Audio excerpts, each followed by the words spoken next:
Good morning. আজ আমি কথা বলতে এসেছি সমাজের অর্থনৈতিকভাবে পিছিয়ে পড়া প্রান্তিক মানুষদের সাথে, যাদের আমরা গরিব বা নিম্নবিত্ত মানুষ বলি। এই প্রান্তিক মানুষদের আমি যদি বলি তোমরাও ধনী হতে পারো, তোমরাও কোটিপতি হতে পারো, এই কথা শুনে তারা বলবে বুড়োর মাথার ব্যায়াম হয়েছে, গল্পের গরুকে গাছে তুলছে। তোমরা বলবে আমাদের বাঁচার জন্য মৌলিক প্রয়োজন মেটাতে কাল ঘাম ছুটে যায়, আর আপনি বলছেন কোটিপতি। এ তো দেখছি ছেঁড়া কাঁথায় শুয়ে লাখ টাকার স্বপ্ন। আমি তোমাদের বলবো লাখ টাকা নয়, কোটি টাকার মালিক হতে পারবে তোমরা। সেটা জানতে হলে এই ভিডিওটা পুরো দেখতে হবে। তোমরা যদি সফল হতে চাও তবে প্রথমে এই 5টি নিয়ম তোমাদের মানতে হবে, যাকে আমি সংক্ষেপে 5 Ds বলেছি। প্রথম, ডিজায়ার মানে ইচ্ছা, অর্থাৎ তুমি টাকা জমাতে চাও, তুমি টাকা সঞ্চয় করতে চাও, এই ইচ্ছাটা দৃঢ় হতে হবে। 2 নম্বর, ডিটারমিনেশন, দৃঢ়তা, চারিত্রিক দৃঢ়তা দরকার, যে আমি যেটা ভেবেছি সেটা করবই, এই দৃঢ়তা থাকা দরকার। তৃতীয়ত, ডিসিপ্লিন, শৃঙ্খলা, আর্থিক শৃঙ্খলা বুঝতে হবে, আর্থিক শৃঙ্খলা জানতে হবে। আজকে হঠাৎ খরচ করে ফেললাম, হঠাৎ শখ হলো টাকা খরচ করে ফেললাম, এরকম হলে হবে না, শৃঙ্খলা পরায়ণ হতে হবে আর্থিকভাবে। 4th D হচ্ছে ডাইভার্সিফিকেশন, আমার যে সঞ্চয় আমি বিনিয়োগ করব নানা ক্ষেত্রে, কোথাও ঝুঁকি বেশি, কোথাও ঝুঁকি কম, কোথাও মধ্যম ঝুঁকি, এভাবে বিভিন্ন ক্ষেত্রে আমার সঞ্চয়টাকে বিনিয়োগ করতে হবে। আর 5th D হচ্ছে ডিউরেশন, কতদিনের জন্য। আমাদের যদি এই রকম একটা টাকা তৈরি করতে হয়, সঞ্চয় করতে হয়, টাকা যদি পুঞ্জীভূত করতে হয়, তাহলে লং হরাইজনে আমাকে সঞ্চয় করে যেতে হবে, বিনিয়োগ করে যেতে হবে। 10 বছর, 15 বছর, 20 বছর, 25 বছর একটানা যদি বিনিয়োগ করতে পারি, তবেই আমরা সেই স্বপ্নের মালিক হতে পারবো, স্বপ্নটা পূরণ করতে পারবো। আমি তোমাদের সুজয় বলছি, আমার ইউটিউব চ্যানেলের নাম সুজয় দে। আমার ভিডিও তোমাদের ভালো লাগলে একটা লাইক করে দিও, আর বন্ধুদের পরিচিতদের শেয়ার করে দিও। আর কেমন লাগলো, কিরকম ভিডিও চাই, সেটা তোমরা কমেন্টসে জানিও। আর যারা এখনো সাবস্ক্রাইব করনি, তারা সাবস্ক্রিপশন বাটনটা ক্লিক করে দাও এবং নোটিফিকেশন বেলটা বাজিয়ে দাও, যাতে আমার পরবর্তী ভিডিওগুলো সময় মতো তোমাদের কাছে পৌঁছে যায়। এবার আমরা মূল আলোচনায় ফিরে আসি। প্রথমেই বলবো যে তোমাদের যে মাসিক আয় তার 80% তোমরা সংসারে খরচ করবে।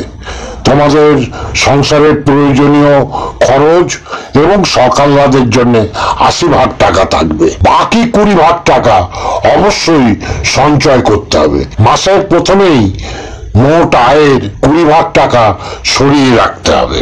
সেই টাকাটা পরবর্তীকালে বিভিন্ন ক্ষেত্রে বিনিয়োগ করতে হবে। ধরা যাক তোমার মাসিক আয় 25,000 টাকা, স্বামী স্ত্রী মিলে পরিবারের মাসিক আয় 25,000 টাকা, তাহলে সংসার খরচ হবে 20,000 টাকা। 80% হচ্ছে 20,000 টাকা। 20,000 টাকায় তোমার সমস্ত সংসারের মাসের খরচ মেটাতে হবে। আর 20% অর্থাৎ 5,000 টাকা সঞ্চয় করতে হবে, যে টাকাটা আমরা বিভিন্ন ক্ষেত্রে বিনিয়োগ করব। এই প্রসঙ্গে মনে রাখতে হবে 50-30-20 গোল্ডেন রুলস। আমাদের আলোচনার জন্য আমরা বলেছি প্রান্তিক মানুষদের কথা আজকে আলোচনা করব, তারা কি করে কোটিপতি হতে পারে সেই আলোচনা করব।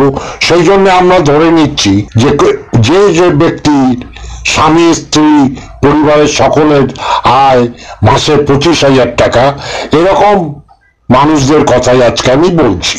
এই অনুপাতে যে হিসেবটা এখানে দেব, মাসিক আয় 25,000, সেই অনুপাতে যা 40,000, 50,000, 30,000 হিসেব করে নেবেন। তা 20% সেভিংস। আজকে যেটা আমাদের আলোচনার বিষয় 5,000 টাকা। এবার এই 5,000 টাকা আমরা কিভাবে বিনিয়োগ করতে পারবো সেটা আমরা আলোচনা করব। আমরা এই 5,000 টাকার 40% মানে 2,000 টাকা আমরা মিউচুয়াল ফান্ডের ইন্ডেক্স ফান্ডে ইনভেস্ট করব। প্রতি মাসে 2,000 টাকা করে ইন্ডেক্স ফান্ডে জমা হতে থাকবে।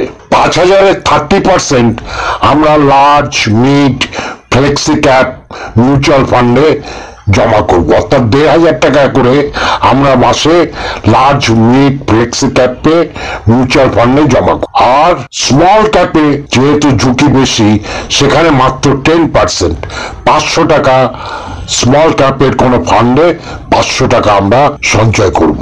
এখানে বারবার সিপ কথাটা বলছি। সিপ মানে সিস্টেমেটিক ইনভেস্টমেন্ট প্ল্যান, অর্থাৎ আপনার প্রতি মাসে ব্যাংক অ্যাকাউন্ট থেকে টাকা কেটে এই ফান্ডে চলে যাবে, সেরকম নির্দেশ দেওয়া থাকবে। এবার আমরা বাকি যে 40%, 30%, 10% হয়ে গেল, বাকি থাকলো 20%। এই 20% মানে হচ্ছে 1,000 টাকা। এই 1,000 টাকা আমরা সরাসরি শেয়ার মার্কেটে বিনিয়োগ করব। কোন ধরনের শেয়ারে বিনিয়োগ করব? লার্জ ক্যাপ শেয়ারে বিনিয়োগ করব, যেগুলো বড় কোম্পানির শেয়ার, যাদের সুনাম আছে, ট্র্যাক রেকর্ড ভালো, এইরকম শেয়ারে আমরা 1,000 টাকা প্রতি মাসে বিনিয়োগ করতে থাকি। শুধুমাত্র একটি শেয়ারে নয়, বিভিন্ন শেয়ারে ঘুরিয়ে ফিরিয়ে আমরা বিনিয়োগ করব 1,000 টাকা প্রতি মাস। তাহলে আমাদের টোটাল 5,000 টাকার ইনভেস্টমেন্ট হয়ে গেল। এবার আমরা একটা হিসেব করি যে এই করে আমাদের কত বছরে কত টাকা পাবো।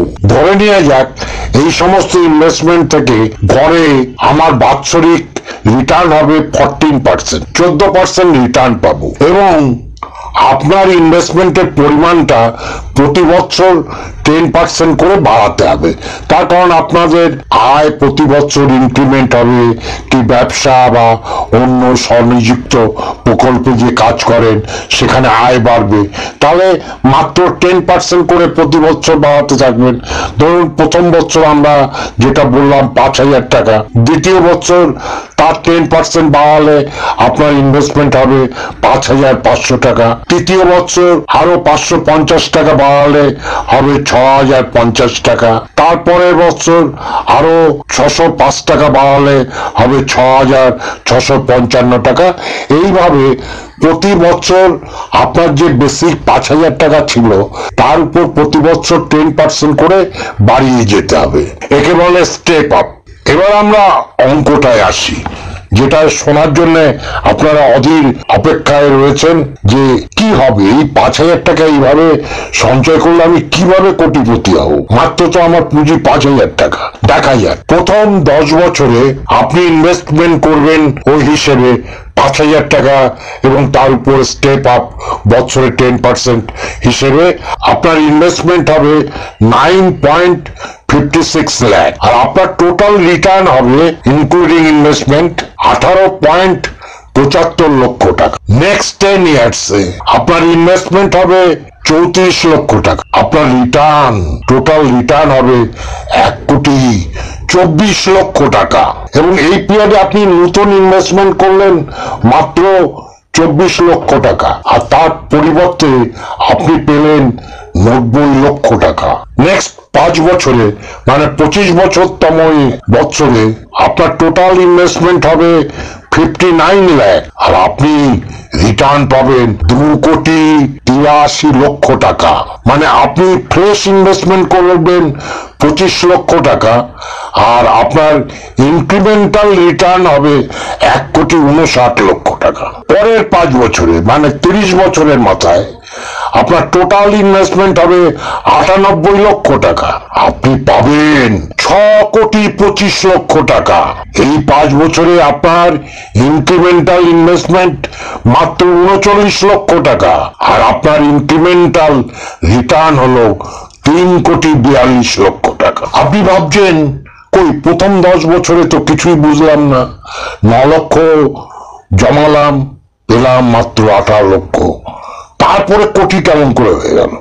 আসলে এটা বুঝতে হলে আইনস্টাইনের একটা কথা মনে রাখতে হবে। আইনস্টাইন এক জায়গায় বলেছিলেন যে compounding interest is the eighth wonder of the world, যে চক্রবৃদ্ধি সুদ হচ্ছে পৃথিবীর অষ্টম আশ্চর্য। মানে এমন বিষয় যে আমাদের সাধারণ বুদ্ধিতে সেটা ধরাই পড়বে না, আমরা বুঝতেই পারি না, যেটা আইনস্টাইন বুঝেছিলেন যে কবে কত টাকা হয়ে যাচ্ছে, চক্রবৃদ্ধিটা কিভাবে বাড়ছে, সেই রক্তবীজের মতো কিভাবে বেড়ে যাচ্ছে আমরা কল্পনাও করতে পারি না। প্রথম দিকে তার গতি বোঝা যায় না, পরের দিকে সে সুপারসনিক রকেট গতিতে এগিয়ে যায়। এটাই হচ্ছে চক্রবৃদ্ধি সুদের ম্যাজিক। একে বলা হয় ম্যাজিক অফ কম্পাউন্ডিং, যেটা বিখ্যাত বিজ্ঞানী আইনস্টাইন বুঝতে পেরেছিলেন। কিন্তু আমরা ওই স্কুলে কম্পাউন্ডিং ইন্টারেস্ট করি, চক্রবৃদ্ধির অঙ্ক করি, কিন্তু সেটা বাস্তব জীবনে তার প্রয়োগ উপলব্ধি করতে পারি না। এখানেই আমাদের ত্রুটি। এই জন্যই আমাদের ফিনান্সিয়াল এডুকেশন দরকার, ফিনান্সিয়াল লিটারেসি দরকার। আর সেটা হলে আপনারা অর্থনৈতিক ভাবে স্বাধীন হবেন। আর বেশি কিছু বলবো না, তবে এই করার আগে একটা কথা সবাইকে বলে রাখি যে এই ডিসিপ্লিন মানতে হলে, এই ডিটারমিনেশন সঠিক রাখতে হলে আপনাকে তার আগে 3টে কাজ করে রাখতে হবে। সেটা হচ্ছে মানুষের অসুখ বিসুখ হতেই পারে, চিকিৎসা খরচ আজকাল খুব বেশি, সেই জন্য আপনাকে হেলথ ইন্স্যুরেন্স কিনে রাখতে হবে পুরো পরিবারের জন্য। 2, পৃথিবীতে সবচেয়ে সত্যি ঘটনা এবং নিশ্চিত ঘটনা মানুষের মৃত্যু, এবং সবচেয়ে সত্যি হচ্ছে সেই মৃত্যু কখন হবে কেউ জানে না, একেবারেই অনিশ্চিত। মৃত্যুটা সত্যি, কিন্তু মৃত্যুর সময়টা অনিশ্চিত। আর এই অকালে মৃত্যু ঘটলে পুরো পরিবার তছনছ হয়ে যায়, আমরা দেখেছি, বিশেষত নিম্নবিত্ত মানুষদের। সেই জন্য আপনাকে একটা টার্ম লাইফ ইন্স্যুরেন্স করে রাখতে হবে 1 কোটি 1.5 কোটি টাকার, 50 থেকে 1.5 কোটি টাকার ভিতরে একটা টার্ম লাইফ ইন্স্যুরেন্স করে রাখতে হবে। আপনার অকাল মৃত্যু হলে যাতে আপনার পরিবার 50 লক্ষ কি 1 কোটি কি 1.5 কোটি টাকার একটা ক্লেম পায়, যা দিয়ে তাদের ভরণ পোষণ ভালোভাবে জীবন নির্বাহ করতে পারবে। 3, অনেক আনপ্রেডিক্টেবল খরচ আসে, যা আপনি কল্পনাও করতে পারবেন না যে হঠাৎ এরকম খরচ আসতে পারে। কল্পনার অতীত যে সমস্ত খরচ, সেরকম খরচ যেমন আমাদের করোনার সময় বিপর্যয় নেমে এসেছিল অর্থনৈতিক ভাবে, হঠাৎ কারোর চাকরিতে কিছু গোলমাল ঘটলো, সেই জন্য 6 মাস 1 বছরের মতো একটা এমার্জেন্সি ফান্ড আপনাকে করে রাখতে হবে। তাহলেই আপনি ডিসিপ্লিন অনুযায়ী এই সঞ্চয় এবং বিনিয়োগ করতে পারবেন। আবার দেখা হবে নতুন কোনো ভিডিওর সাথে। আপনারা সবাই ভালো থাকুন, সুস্থ থাকুন।